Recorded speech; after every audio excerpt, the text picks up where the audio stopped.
And here is the Writer's Almanac for Tuesday. It's the 8th of October, 2019. It's the birthday of Robert Lawrence Stein, R.L. Stein, born Columbus, Ohio, 1943, loved horror stories.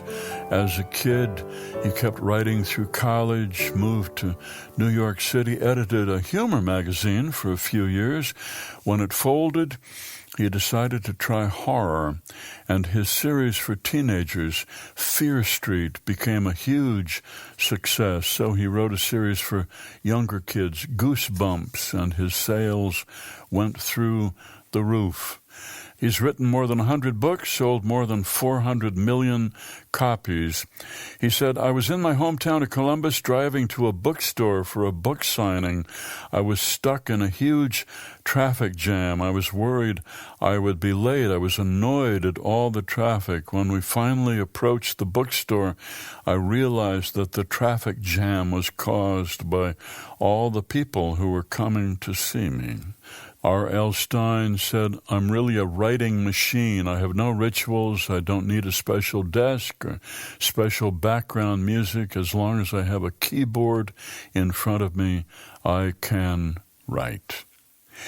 It was on this day, 1971, John Lennon released his second solo album, Imagine. The title track, the song Imagine, was the best-selling song of his solo career, and it was included on BMI's list of the top 100 most performed songs of the 20th century.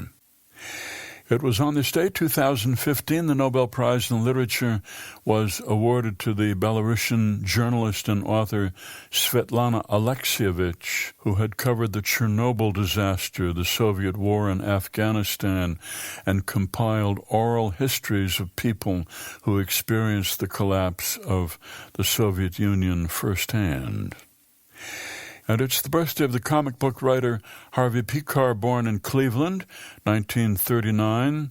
His friend Robert Crumb, the comic book artist, suggested that Pekar write about the ins and outs of his daily life, and Pekar did, and Crumb illustrated it, and it became a book entitled American Splendor, which in 2003 was made into a very popular movie.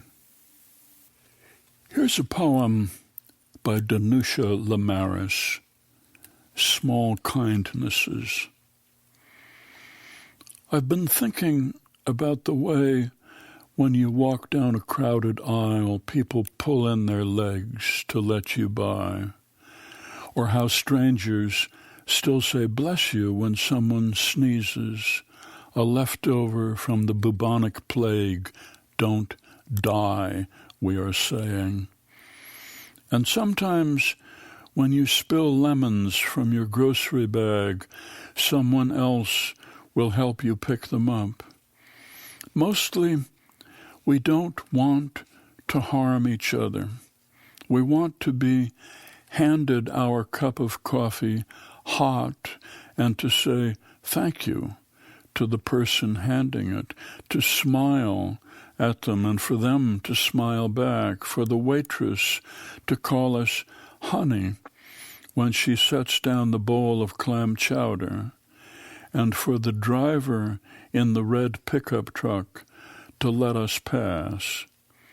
We have so little of each other now, so far from tribe and fire, only these brief moments of exchange.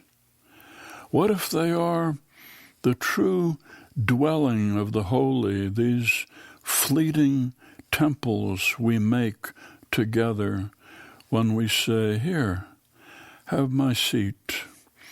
Go ahead, you first. I like your hat. A poem by Danusha Lamaris, Small Kindnesses, from the collection Healing the Divide, Poems of Kindness and Connection, published by Green Writers Press and used by permission here on the Writer's Almanac. Be well, do good work, and keep in touch.